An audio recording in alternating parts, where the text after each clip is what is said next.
suas dúvidas com especialistas e acompanhe dicas tops com a Camila Cristina, aqui no Saúde e Beleza. Claro, né? O nosso quadro Saúde e Beleza no ar. Você que está aí sintonizado comigo, obrigado pela sua audiência. Estamos com ela aqui hoje, a doutora Rosângela Souza, para falar aqui mais uma vez da gente sobre nutrição, né, Rosângela? Bom dia, seja bem-vinda novamente. Bom dia, Camila. Bom dia a todos os ouvintes que estão aí ligadinhos, 103.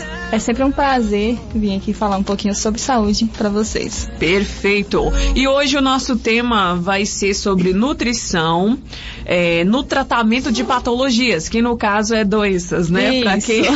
Para quem é mais leigo, no caso, no tratamento de doenças como diabetes, hipertensão, insuficiência renal, respiratória. Você que sofre com essas doenças, preste bastante atenção aqui na doutora Rosângela, que ela vai começar falando antes sobre a prevenção, não é isso, doutora? Isso, porque a alimentação, ela auxilia no tratamento, né, de diversas patologias ou doenças, né? Não vamos florear muito a palavra no tratamento de doenças, mas a principal ferramenta, a principal função da alimentação saudável durante toda a vida é realmente a prevenção. Como eu disse na semana passada, né, a gente falou um pouquinho também sobre a importância da alimentação saudável. Então, a importância da alimentação é basicamente essa também, né, de estar prevenindo possíveis complicações que possam vir em decorrência da alimentação a indivíduos que são susceptíveis, né, que já têm uma predisposição, porque a gente sabe que o aparecimento ou surgimento de alguma doença depende muito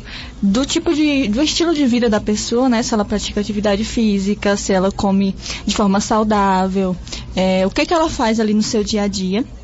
Esse estilo de vida, se ela consome álcool, se ela fuma, ou o que mais ela está fazendo, depende muito também do fator genético. O fator genético é uma coisa que é impossível, né, a gente controlar, porque herda mesmo, a gente herda dos pais, dos avós, algumas coisas que vêm aí nessa faixa hereditária, né, passando de pais para filhos. Então, meio que depende muito disso também.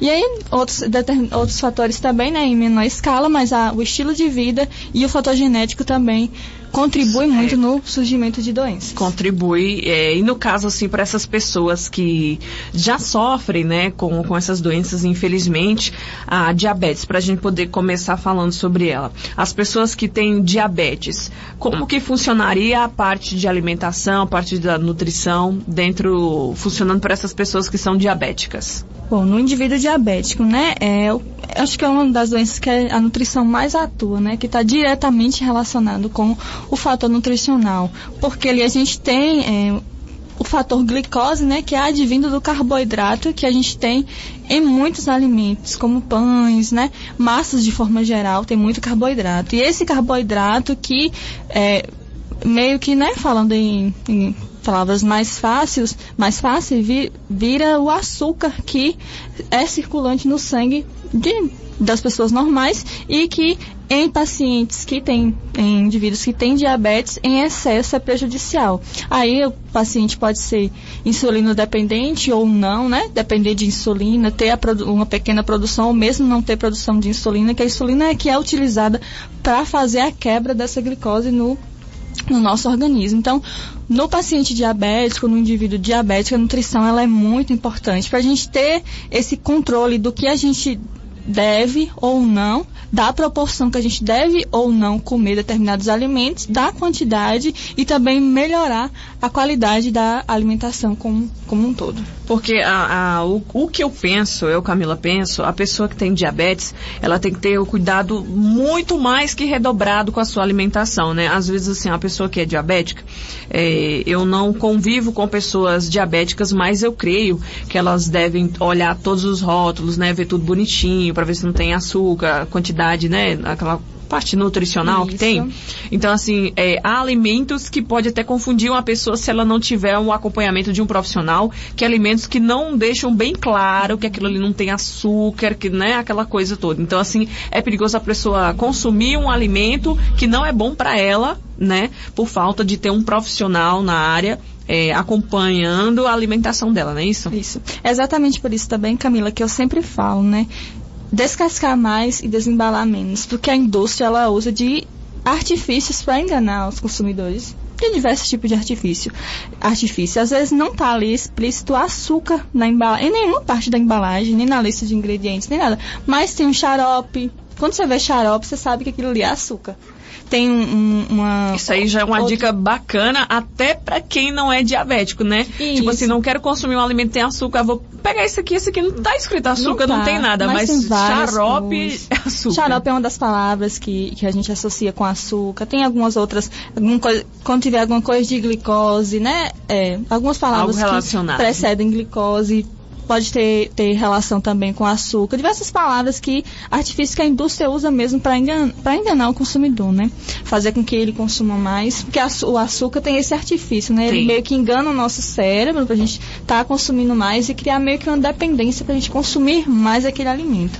E a indústria, depois de que descobriu isso, né? Usa isso como artifício mesmo para que os consumidores consumam cada vez mais. Então, uma alimentação natural é o mais indicado para todo mundo, e principalmente no paciente diabético. Perfeito. Então, assim, eu creio que você que é diabético, ou você que quer prevenir também para não ser diabético, né? Prevenção, como eu falei. Deva ter entendido aí direitinho o que a doutora Rosângela falou. Doutora, e agora pulando do açúcar para o sal. Quem sofre de hipertensão, como é que funcionaria? Açúcar e sal é os excessos, né, que a gente comete na nossa vida, não geralmente, tem jeito, né? Os dois são os excessos. Quem sofre de hipertensão?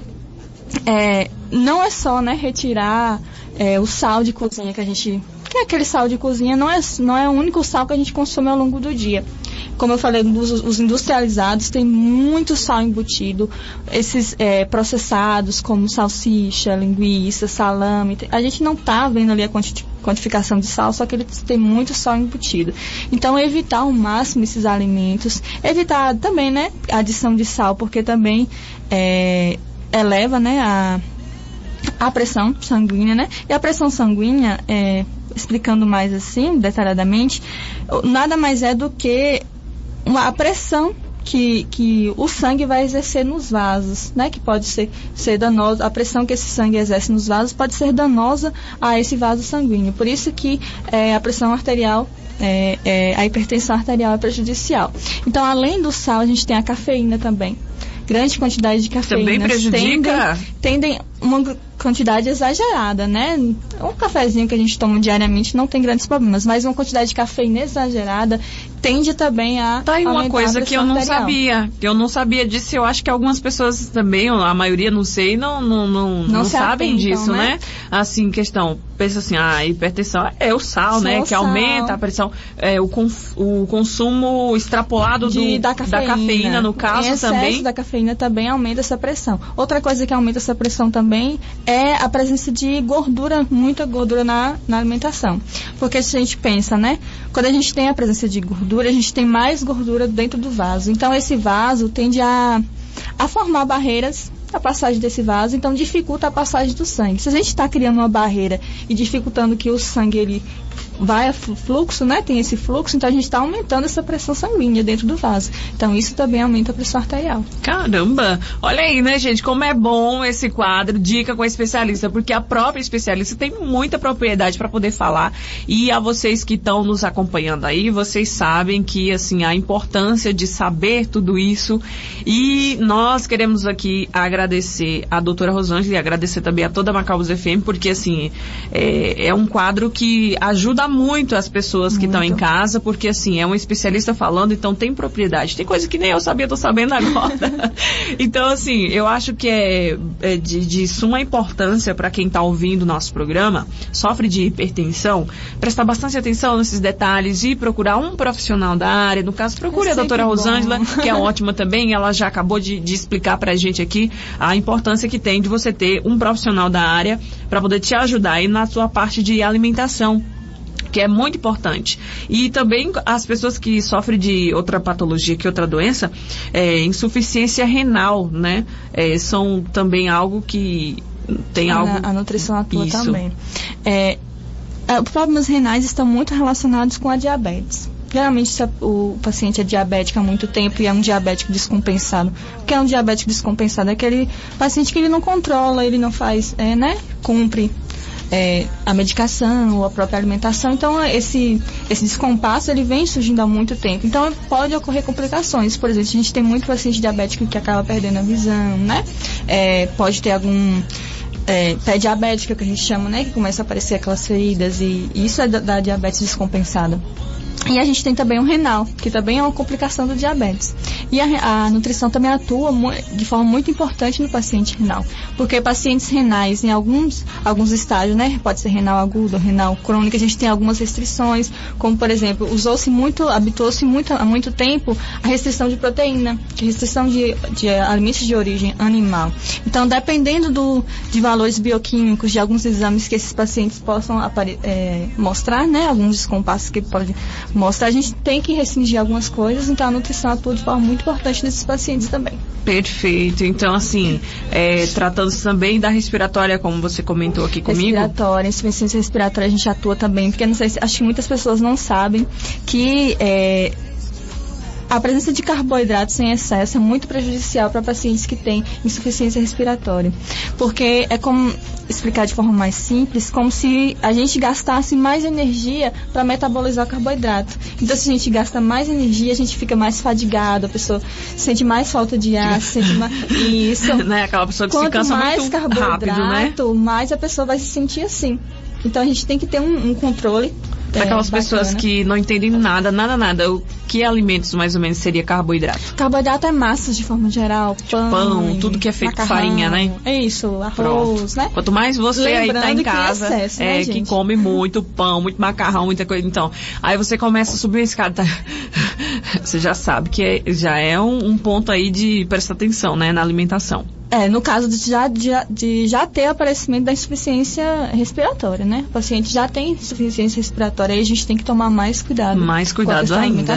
E falando ainda aqui dentro do corpo humano, as pessoas, como que seria a parte de nutrição para quem tem problemas cardíacos, tem doenças no coração? Doença do coração que a gente fala que abrange tudo, né? Que o coração ele meio que recebe tudo e emana tudo também. Exato. É o ponto central ali do nosso corpo. Então, a alimentação regrada, né, em lipídios bons, a gente tem fontes de gorduras boas, né, como o próprio azeite de oliva, alguns óleos de origem vegetal. Então, uma alimentação que não seja pobre em gordura, mas que tenha uma gordura boa, benéfica para o corpo, né? Os próprios ômegas, né, ômega 3, ômega 6 em quantidades adequadas, que seja bom para controlar esse problema. Teria, assim, alguma dica para os ouvintes em questão de qual o melhor para poder a pessoa utilizar em casa para fazer os alimentos? Seria o qual? O azeite de oliva, a gente prefere usar ele a frio, né? Que eu ia te perguntar, porque tem algumas pessoas que falam, não pode, no caso, esquentar o azeite, se você esquentar, você acaba transformando essa gordura em uma gordura não tão boa. Certo. Então, preferi usar a frio. E usar o mínimo possível de gordura que você possa na alimentação. O mínimo nas preparações, né? Usar o mínimo possível. Se preferir, né? Porque tem muito hoje muitas pessoas utilizando a própria gordura animal, né? A banha, outros tipos. Até eu ouvi falar realmente, só que eu tenho alergia. No meu caso é restrito, porque eu tenho alergia a carne de porco, tudo que vem do porco eu não posso comer, mas eu já sei que isso daí é algo que é bom pra saúde. Eu tenho lá separado que eu faço a comida lá pra minha família com isso daí. Então, assim, pra quem tem essa restrição, beleza, mas pra quem não tem a banha de porco, no caso, aquela gordura ali, ela serve pra poder fazer a alimentação. E lembrando que a gordura do porco, não vai pensar assim, minha comida toda vai ficar cheirando a coisa de porco. Não fica. É algo assim que é muito bom, né? E faz bem pra saúde também. Faz bem porque a gente compara, né, a gordura do animal e a gordura vegetal. É como se a gordura animal fosse aquela gordura natural, né? Tipo assim, é como se fosse verdade, é como se fosse a fruta industrializado, né? A grosso modo seria basicamente isso. Mas é aquilo que é mais natural. Lembrando que nada em excesso, é tudo uma questão de equilíbrio. Se você tem equilíbrio na hora de fazer suas preparações, não vai ter grandes problemas. Ter muitos problemas. Perfeito. Pra gente finalizar aqui as patologias, doutora Rosângela, fala um pouquinho pra nós sobre as pessoas aí sobre a tireoide, né? Você comentou. Distúrbios na tireoide. a nutrição também atua. Não sei se as pessoas conhecem, né, essas duas vertentes. Porque as pessoas falam, tem tireoide, né? Isso. Mas todo mundo tem tireoide, que é a glândula. Uhum. Aí a gente tem de dois tipos, né? O hipotireoidismo e o hipertireoidismo. Geralmente, hipertireoidismo é aquelas pessoas que têm um metabolismo mais acelerado, conseguem perder peso, perde muito peso de forma muito rápida, um peso que não é saudável, né? Porque é um peso que perde em decorrência da patologia. E o hipotireoidismo, que é aquelas pessoas que têm uma lentificação do metabolismo, elas têm dificuldade de perder peso, né? Ganham com muita facilidade, e a nutrição atua nesses dois fatores. Principalmente no hipotireoidismo, a gente tem alguns alimentos que são restritos. Geralmente muitas pessoas não sabem, né, que uns vegetais que a gente chama de crucíferos não devem ser muito consumidos por pessoas que têm hipotireoidismo. São eles: brócolis, couve-flor, a própria couve tem um pouco, né, feijão em excesso. São alimentos que têm substâncias que são danosas a pessoas que têm hipotireoidismo. Então é coisa assim que uma pessoa leiga, ela não vai, uma pessoa ignorante, não é nem leiga, né? Uma pessoa ignorante, no caso, o sentido é que não tem noção nenhuma do assunto, ela não vai saber distinguir isso aí. Por isso que é muito importante ter um profissional da área mostrando, dando tudo certinho para essa pessoa, quais são os alimentos que ela pode, que não pode, que deve, que não deve, né? E sempre perguntar, é o que eu sempre falo pra Camila, né? A curiosidade move o mundo. Exatamente. A gente chegou até aqui. E curiosidade, particularmente na minha família. Na minha família é muito. Eu tenho muita curiosidade. Sempre eu tô perguntando pra doutora Rosângela: doutora, isso aqui pode, isso aqui não pode, como é que é isso, como é que é aquilo? Eu falo assim, daqui a pouco ela me bloqueia no WhatsApp de tanto que eu pergunto ela. Então, assim, é uma diferença muito grande quando você tem um profissional aí atuando junto com você para te ajudar na tua saúde, para te ajudar aí no teu acompanhamento, para que você tenha saúde top e 10. As pessoas que quiserem entrar em contato contigo para poder tirar dúvidas e consultas, qual seria? Tem o WhatsApp, né? 77998289150. Ou então pode procurar na Clínica Imagem, na Clínica Inove. E tem a rede social também, né? Que todo mundo hoje é só Instagram, com né? certeza. Pode mandar o direct, @NutriRosa.